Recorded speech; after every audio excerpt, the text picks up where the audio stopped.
Goeiedag lieve mensen en welkom terug bij Jaspers Moestuinmagie. Vandaag zijn we in de keuken, maar we gaan wel dingen uit de moestuin gebruiken. We gaan namelijk courgette pannenkoeken maken. Het hoofdingrediënt is natuurlijk bloem. Ik gebruik tarwebloem. Je kan ieder soort bloem of meel gebruiken wat je zelf fijn vindt. En daarnaast wat suiker, zout, speculaaskoekkruiden om het op smaak te brengen. En dan zijn natuurlijk die belangrijkste ingrediënten de courgette en de eitjes. Dus die gaan we nou eerst even uit de tuin halen.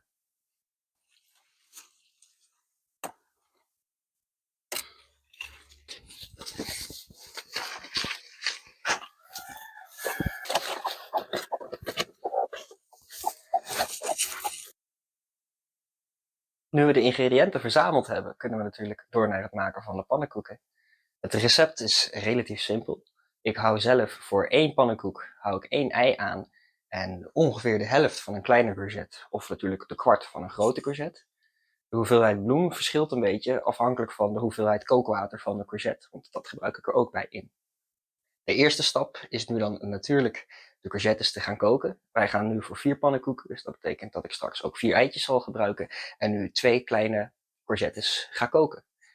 Koken is één van de opties. We willen eigenlijk gewoon dat de courgette makkelijk fijn gemalen wordt.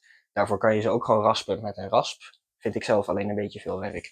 Want dan moet je al die dingen helemaal de hele tijd zo naar beneden wrijven. En ja, ik vind het gewoon makkelijker om ze even te koken en dan is het klaar. Even laten afkoelen en je kan weer door.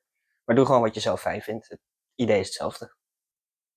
Zoals je ziet snij ik ze klein in grove stukken. Het maakt niet zoveel uit welk formaat ze zijn, als ze maar gewoon even kort gekookt kunnen worden, zodat we ze zo meteen fijn kunnen malen met de staafmixer. Na het fijnsnijden doe ik natuurlijk wat water in de pan erbij. Het gaat mij erom dat ze een klein laagje water hebben, zodat ze even slap kunnen koken of zacht kunnen koken. Maar niet helemaal erin verdrinken, want dit water gebruiken we ook weer in het recept. En als het te nat is, ja, dan moet je heel veel bloem toevoegen.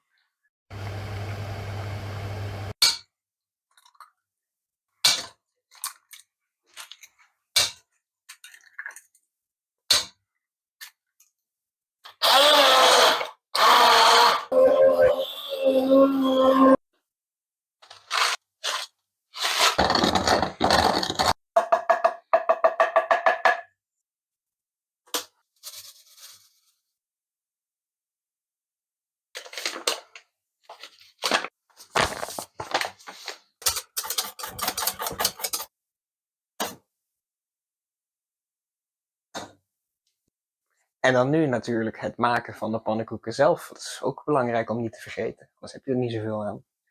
We beginnen met een warme pan. Het vuur staat er vast aan dat die een beetje op temperatuur kan komen. Wat men dan doet is eigenlijk gewoon hetzelfde als een normale pannenkoek bakken. De manier waarop, dat is dus afhankelijk van de eigen voorkeur. Je kan bijvoorbeeld kokosolie gebruiken, je kan olijfolie gebruiken. Ik ga zelf voor roomboter. Dus daar doen we een beetje van in de pan. Zorg ervoor dat we dat een beetje goed verspreiden door de hele pan. Want het hele idee is dat dankzij de olie de pannenkoek niet vast blijft plakken en niet zo makkelijk vastplakt of aanbrandt daardoor. Dus dan moet je wel de hele pan bedekken, sorry. Want anders dan heeft dat natuurlijk geen nut. Dus dan doen we zo het deeg erbij. Niet al te veel, je kan het altijd een beetje eraf duwen. En dan is het belangrijk om dat deeg nog een beetje uit te spreiden. Dat het niet zo'n super dikke flop is. Ik weet niet zo goed hoe ik dat moet noemen. Maar er in ieder geval een mooie daadwerkelijke pannenkoek van maken. Ik zal eens even rustig uitspreiden. En als je hierbij de juiste structuur hebt gemaakt met dat achtje, dan gaat dit soepeler dan wanneer dat niet is gebeurd.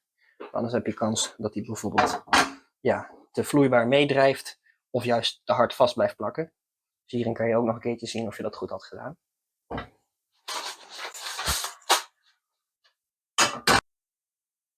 Nou, die ziet er goed uit. De kleur is mooi. Beide kanten zijn goed gebakken. Zullen we even dubbel checken.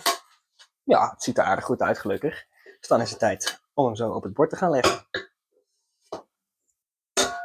En dan kunnen we er nog heerlijke zelfgemaakte jam op gaan doen. Ik heb hier allemaal soorten staan. Frambozen, bramen, aardbeien, verschillende soorten bessen. Hoe ik die allemaal precies maak, dat gaan we in een andere video nog eens behandelen. En dan zou ik zeggen, geniet van de pannenkoek. En uiteraard bedankt voor het kijken. En hopelijk tot de volgende keer.